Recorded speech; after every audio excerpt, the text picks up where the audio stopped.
The Miami, Ohio Redhawks. Chuck Martin just keeps this thing rolling year in, year out, incredibly consistent. Uh, but part of the issue might be that uh, maybe they need to take a few more risks. You know, like I know they're consistent. I know their defense is good. You look at the numbers on the screen from last season. Number 21 in rushing success rate allowed. Number 48 in PPA per drive allowed. They don't allow a bunch of explosive plays and all that, but whew, that offense is rough. They were explosive. Number 46. Now, part of this had to do with the quarterback going out last year. Let's dive into all of it. They were 6-7 last year. They made a bowl game. They lost in the Bahamas Bowl to UAB. They were number 24 in the country in returning production, bringing back 71.3%. That's number 3 in the conference here. Post game win expectancy last year. Yeah, I know they went 6-6 in the regular season.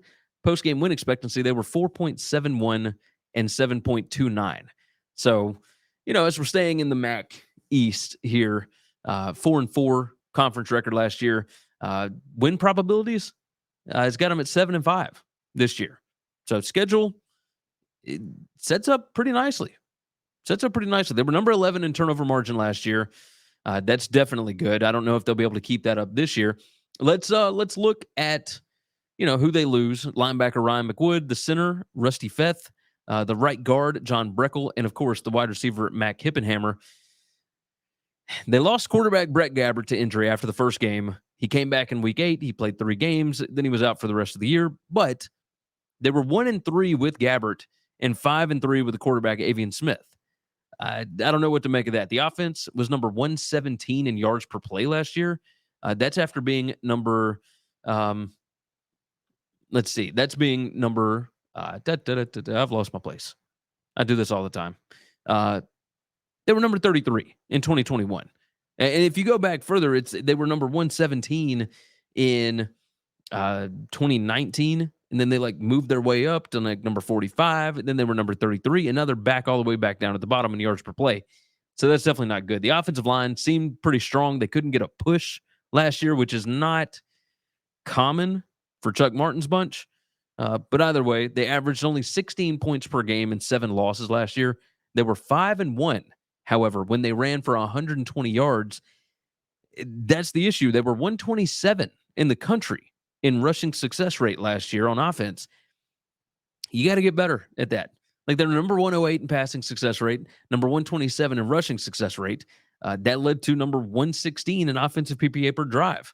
You just got to get more consistent on that side of the ball. When you look at the defense, 11 returning defenders saw 300-plus snaps in 2022. They were number 15 in the country in adjusted returning production. That's almost 75%. So that's definitely a good thing. Maybe the offensive, changeover as far as the players, some leaving the program, some coming in. Maybe that's it. We'll see. But either way, they lost 2 of their top 3 cornerbacks. They've got experienced safeties in Warren and Caldwell. It should help lead the secondary a little bit. This may be Martin's best defense. Even with losing their leading tackler, Ryan McWood, it might be the best one that they've had under Chuck Martin, and that's saying something. Key players here, the quarterbacks Brett Gabbert and Avian Smith, linebacker Matthew Salopek, or Salopek, however you say it.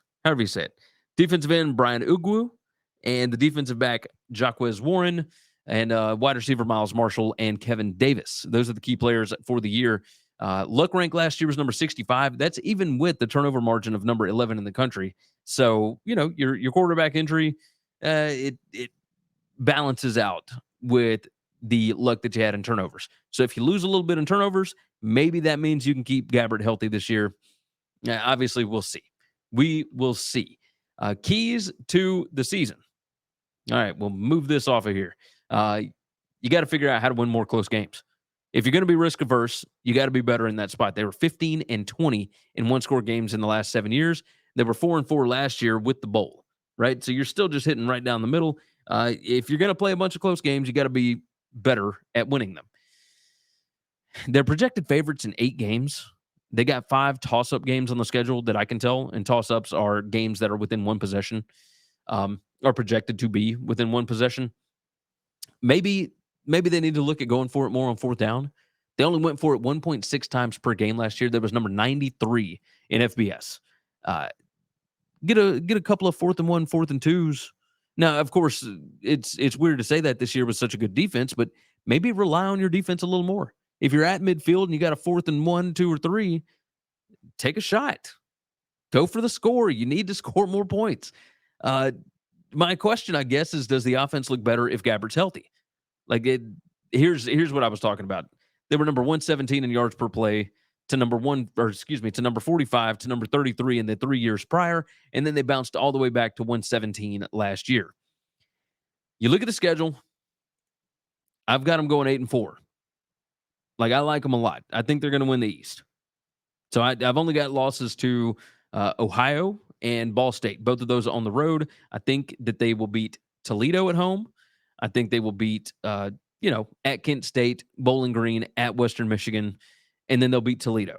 The toughest stretch, or not toughest, but the most important stretch for them is probably week 6 through 9. That's Bowling Green, Western Michigan, Toledo, at Ohio. If you want to compete for the conference title, probably need to win 3 of those, right? So even if you get caught by Bowling Green or you get caught in something crazy at Western Michigan, I think, which by the way, these dates are, oh wait, no, it is November when they started up. So these are Saturday games. That's probably where you need to do most of your dirty work. I expect a loss at Miami to start off with.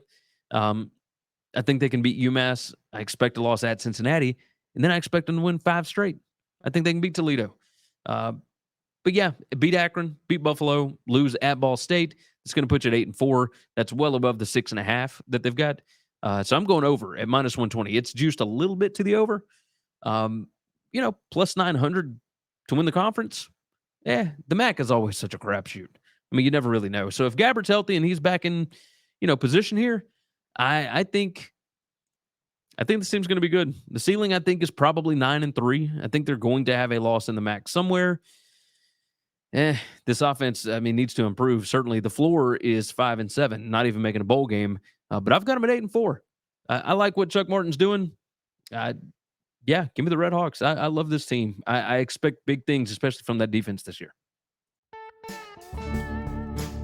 Thanks for listening to Winning Cures Everything. Make sure and follow me on Twitter at GaryWCE. If you want to toss in a question, you can email me, Gary@winningcureseverything.com. Make sure and hit that subscribe button, and we'll see you next time.